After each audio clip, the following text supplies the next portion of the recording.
I, 18M, come from what you could call a blended family situation. My biological dad passed away when I was 5 due to a car accident.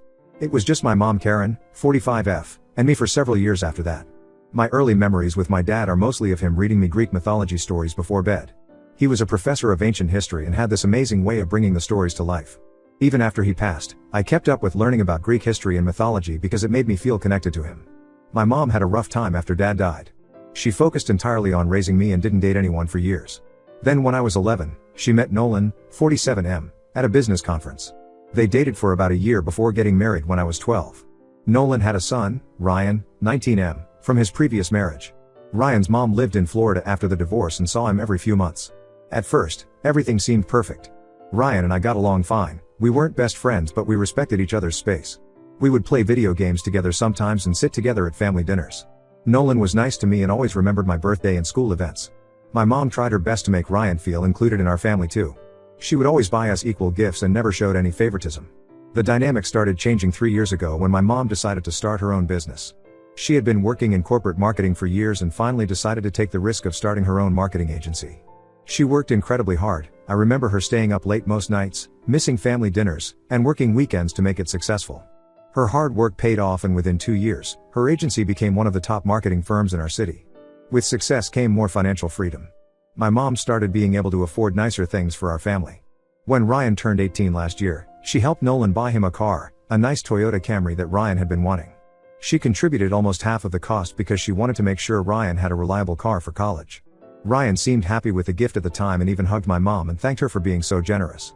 About 6 months ago, my mom started dropping hints about planning something special for my 18th birthday. She would ask me random questions about what I knew about Greek tourism and whether I had a passport. I had a feeling she was planning something related to Greece but didn't want to get my hopes up.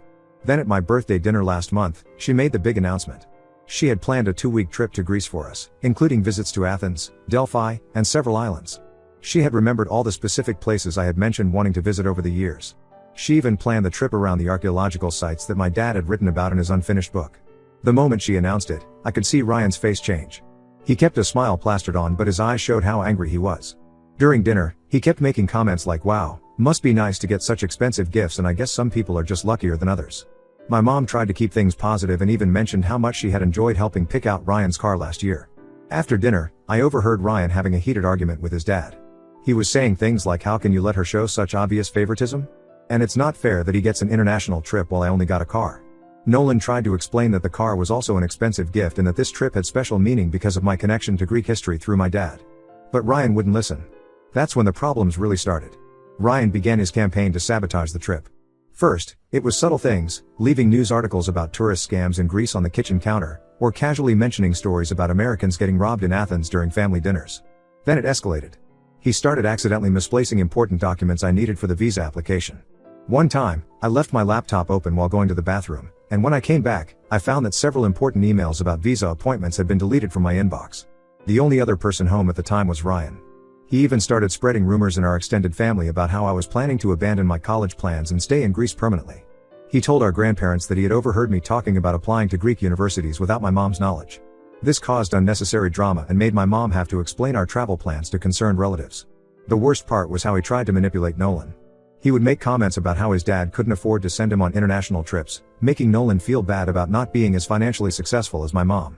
I could see how much this hurt Nolan, who worked really hard at his job but simply didn't earn as much as my mom's successful business. A few days ago, Ryan came to my room and tried to make a deal. He said if I convinced my mom to either cancel the trip or include him, he would stop causing problems. I refused because this trip means so much more than just a vacation to me. It's about connecting with my mom and honoring my dad's memory through our shared interest in Greek culture. Also, Ryan has never shown any interest in history or archaeology. He would probably just complain the whole time about how boring the museums and archaeological sites were. Now Ryan and Nolan are both telling me I'm being selfish and creating a divide in the family. They say I should share this experience with my stepbrother since we're supposed to be family. Ryan keeps saying that my mom is showing obvious favoritism and it's hurting him deeply. My mom says I shouldn't feel guilty because this trip is about more than just a vacation, it's about connecting with my dad's memory too. She says Ryan needs to learn that he can't always get what he wants just because someone else has something nice. But after all the pressure from Ryan and Nolan, part of me wonders if I'm being unfair by not wanting to share this experience with my stepbrother. So Ida? Update 1. It's been 2 weeks since my last post, and I'm writing this from a hospital bed with 15 stitches in my arm. Things have gotten so much worse than I could have imagined. Let me explain everything that happened since my last post. After I posted here, Ryan's behavior became even more concerning. He started following me around the house constantly with his phone out, recording everything I did or said. He would hide behind corners or doors, trying to catch me saying or doing something that would make my mom cancel the trip. If I was on the phone with friends, he would stand right outside my door to eavesdrop. I couldn't even have a private conversation with my mom without him lurking nearby. The situation got so bad that I started feeling like a prisoner in my own home. I had to check every room before entering to see if Ryan was there with his phone. I started texting my friends instead of calling them because I was worried about Ryan recording my conversations. I even started taking my school books to the local library just to get some peace. My mom noticed how uncomfortable I was getting and tried to talk to Nolan about Ryan's behavior. Nolan kept dismissing it as Ryan just being worried about my safety because Greece could be dangerous for tourists. He said Ryan was just being a concerned brother. My mom pointed out that following someone around with a phone and recording them wasn't normal concerned behavior, but Nolan wouldn't listen. 3 days ago, everything came to a head. It was around 6 p.m., and I was helping my mom prepare dinner in the kitchen. We were making pasta and talking about our plans for Greece. My mom had just shown me some photos of this beautiful hotel she had booked in Santorini with amazing views of the ocean. We were excited about watching the sunset from our balcony.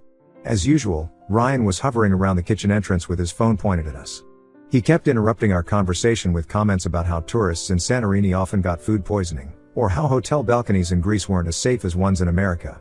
He even pulled up some random blog post about a tourist who got robbed in Athens and started reading it out loud while we were trying to talk. My mom finally lost her patience. She had been trying to stay calm and reasonable for weeks, but Ryan's behavior was getting ridiculous. She told him to either help with dinner preparation or leave the kitchen. She said his negative attitude was getting tiresome and if he couldn't be supportive, he needed to find somewhere else to be. That's when Ryan completely lost it. He started yelling about how nobody ever included him in anything anymore. He said my mom was trying to create distance between him and the family by taking me on this special trip. He grabbed the knife I had been using to chop vegetables, it was a pretty big chef's knife, and started waving it around while he was ranting. My mom immediately told him to put the knife down, but he wouldn't listen. He kept gesturing with it while talking about how unfair everything was. I could see my mom was getting really scared. She tried to reach for her phone on the counter, probably to call Nolan, but Ryan noticed and got even more agitated. I thought if I could just get the knife away from him, things would calm down. I took a step toward him, thinking maybe I could grab his wrist or something. But when I moved forward, Ryan stepped backward quickly. That's when our cat, Luna, who had wandered into the kitchen to see what all the commotion was about, got under his feet. Ryan tripped over Luna and started falling. As he fell, the knife he was holding caught my arm. I immediately felt this sharp, burning pain and saw blood starting to pour out. My mom screamed and rushed to grab a kitchen towel to press on the wound. Ryan just sat there on the floor, still holding the knife, looking shocked.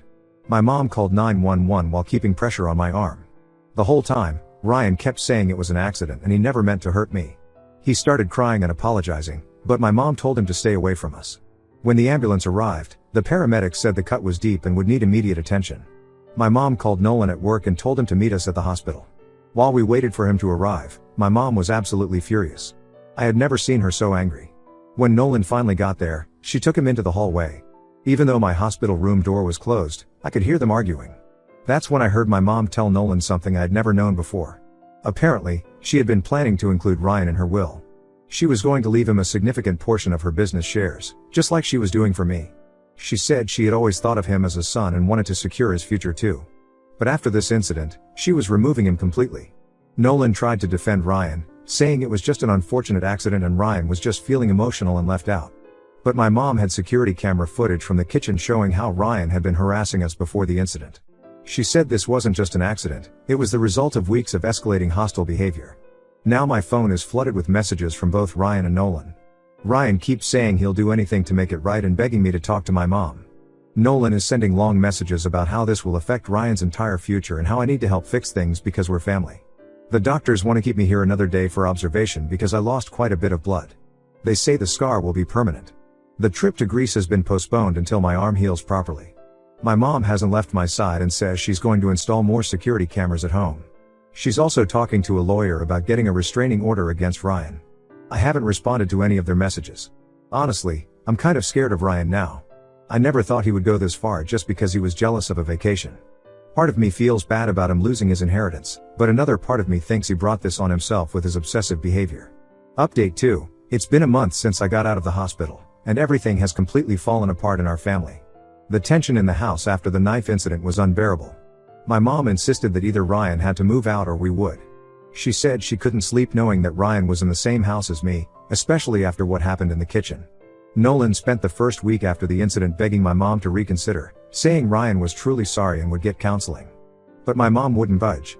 She told Nolan that she had given Ryan too many chances already and she couldn't risk my safety anymore. After a lot of arguments and tears, Nolan finally agreed to send Ryan to live with his mom in Florida. The day before Ryan was supposed to leave, something happened that changed everything. Ryan had stormed out after another argument where he was trying to convince my mom to let him stay. In his rush, he left his phone on the kitchen counter. My mom noticed it was constantly buzzing with message notifications from his mom.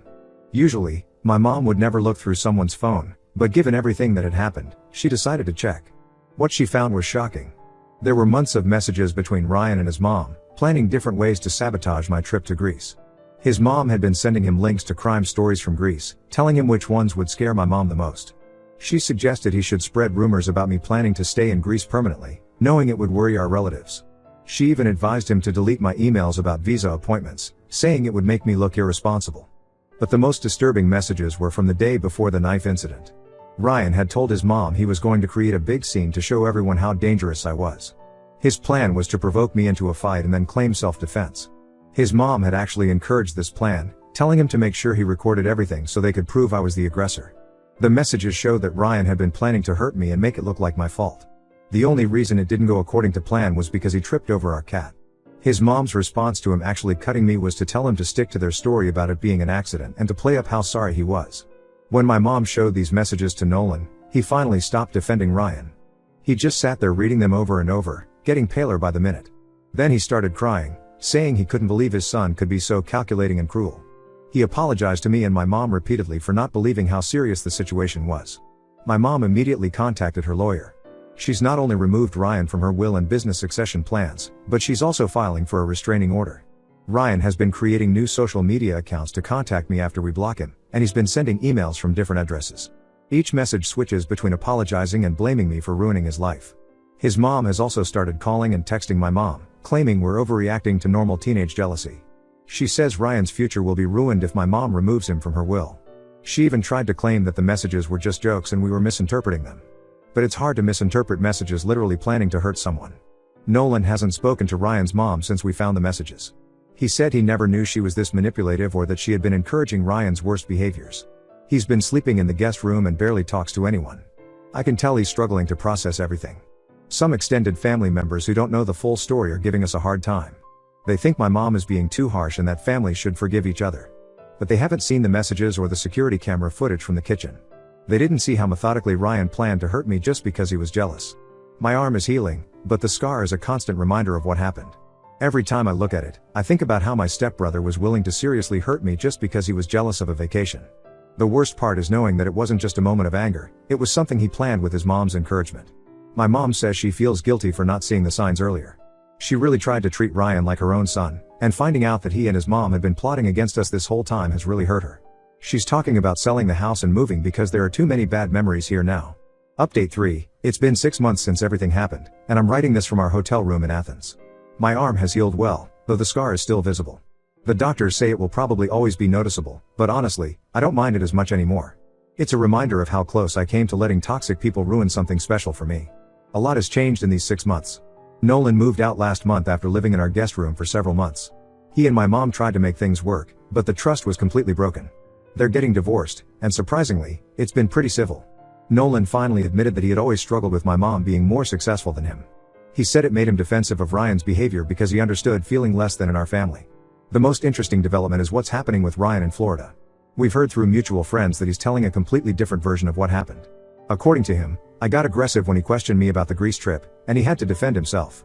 He's showing people the cut on his hand that he got when he fell while holding the knife, claiming it proves he was the real victim. What Ryan doesn't know is that my mom's lawyer has compiled a solid file of evidence, the security camera footage, the messages between him and his mom planning to hurt me, and all the emails he sent from different accounts harassing me. My mom says we might need it if he tries anything else in the future. His mom has been causing problems too. She's been contacting our relatives, telling them that my mom is cruel for cutting Ryan out of her will just because of one little accident. She conveniently leaves out the part where she helped Ryan plan that accident. Some relatives who don't know the whole story have been pressuring us to forgive Ryan since he's family. They keep saying things like blood isn't everything and blended families need more understanding. But we have no intention of letting Ryan or his mom back into our lives. My mom has already changed her business succession plans. Instead of splitting the shares between Ryan and me like she originally planned, she's now setting up a trust that will not only secure my future but also fund scholarships for students studying archaeology, a tribute to my dad's passion. My mom and I are closer than ever now. We're having an amazing time exploring Greece together. Yesterday, we visited the Acropolis, and my mom surprised me by pulling out one of my dad's old journals. Apparently, he had written about his dreams of taking us here someday. Reading his words while standing in the places he wrote about was an incredible experience. We've already started planning more trips together. Next year, we're thinking of visiting Egypt since that was another place my dad loved to study. It feels like we're honoring his memory while building new memories of our own. As for Nolan, he still sends occasional messages checking in on us. He's in therapy now, working through his own issues about money and success. He's apologized multiple times for not seeing Ryan's behavior for what it was.